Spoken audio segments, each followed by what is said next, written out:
सोचो, आप अपनी मंथली सैलरी स्लिप हाथ में पकड़ के बैठे हो। पूरा महीना आपने काफी मेहनत की और तुम्हें पता है कि फ्यूचर के लिए कुछ पैसा सेव करना जरूरी है। लेकिन फिर एक कंफ्यूजिंग सवाल दिमाग में आता है कि कितना सेव करना चाहिए। अगर आप कम सेव करते हो तो फ्यूचर रिस्क में पड़ सकता है, और अगर ज्यादा सेव करते हो तो आज की लाइफ अनकंफर्टेबल हो जाती है। और यहाँ एक अजीब सी प्रॉब्लम सामने आती है। क्या तुम्हें पता है, सिर्फ पैसा बैंक अकाउंट में सेफ रखना भी टाइम के साथ तुम्हें पुअर बना सकता है। कैसे पॉसिबल है कि बिना 1 रुपया खर्च किए भी पैसा लूज हो जाए? आज हम एग्जैक्टली ये समझेंगे, सैलरी का कितना हिस्सा सेव करना चाहिए और कैसे इंश्योर करें कि सेव्ड मनी चुपचाप गायब ना हो।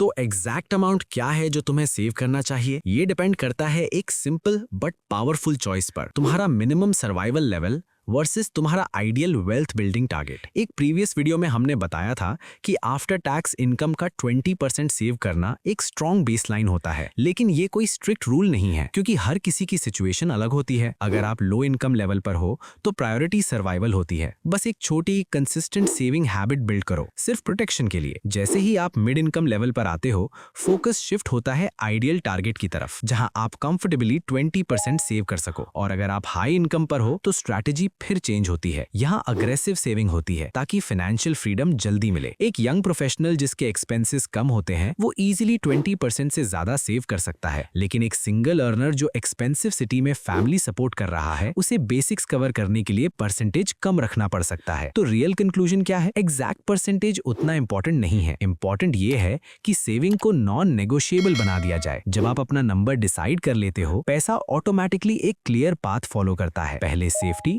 फिर स्टेबिलिटी और आखिर में ग्रोथ।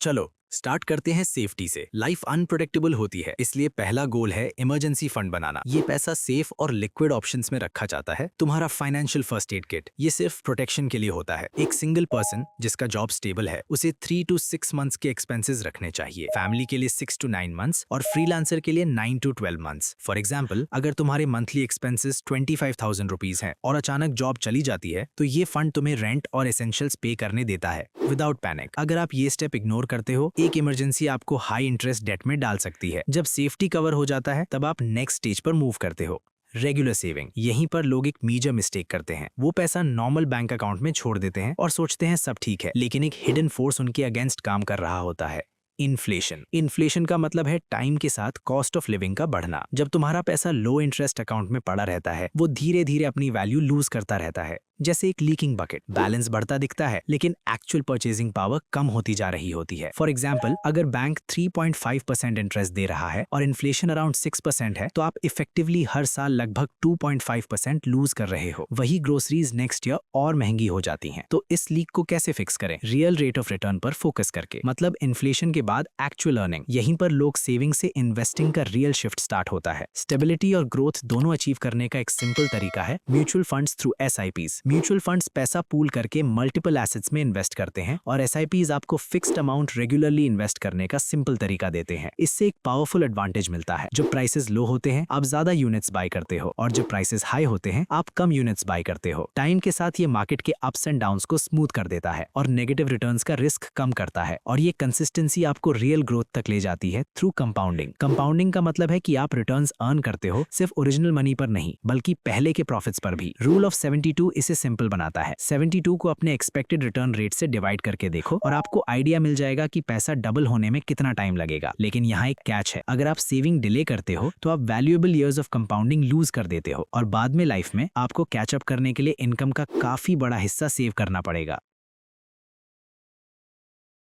जब आप अपनी सेविंग स्ट्रैटेजी बिल्ड कर रहे हो, इन कॉमन ट्रैप्स से बचना बहुत जरूरी है। पहला, लग्जरी एक्सपेंसेस को नॉन नेगोशिएबल नीड्स ट्रीट करना, इससे सेविंग के लिए कुछ बचता ही नहीं। दूसरा, इन्फ्लेशन को इग्नोर करना, इससे लगता है वेल्थ ग्रो हो रही है, जबकि एक्चुअली वो धीरे धीरे श्रिंक हो रही होती है। और तीसरा, अनप्रमोशनल क्लेम्स पर बिलीव करना जो क्विक वेल्थ प्रॉमिस करते हैं, जैसे छोटी इन्वेस्टमेंट से 1 करोड़ बनाना। ये हाइपोथेटिकल रिटर्न्स पर बेस्ड होते हैं, गारंटीड आउटकम्स पर नहीं। कितना सेव करना है ये डिसाइड करना इतना कंफ्यूजिंग नहीं होना चाहिए। स्टार्ट करो इस आइडिया से कि 20% सेविंग्स एक स्ट्रॉन्ग बेसलाइन है, लेकिन अपनी इनकम और रिस्पॉन्सिबिलिटीज के हिसाब से इसे एडजस्ट करो। अपना सेफ्टी नेट बिल्ड करो इमरजेंसी फंड के साथ। समझो कैसे इन्फ्लेशन चुपचाप तुम्हारे पैसे की वैल्यू कम करता है, और अपनी सेविंग्स को एक क्लियर डायरेक्शन दो। पहले पहले सेफ्टी, फिर स्टेबिलिटी और फिर ग्रोथ। फाइनेंशियल वर्ल्ड नॉइजी और कंफ्यूजिंग लग सकता है, लेकिन अगर आप इस सिंपल और डिसिप्लिन्ड अप्रोच को फॉलो करते हो तो आप कंट्रोल में रहते हो, क्योंकि वेल्थ बिल्ड करना कोई शॉर्ट रेस नहीं है, ये एक मैराथन है।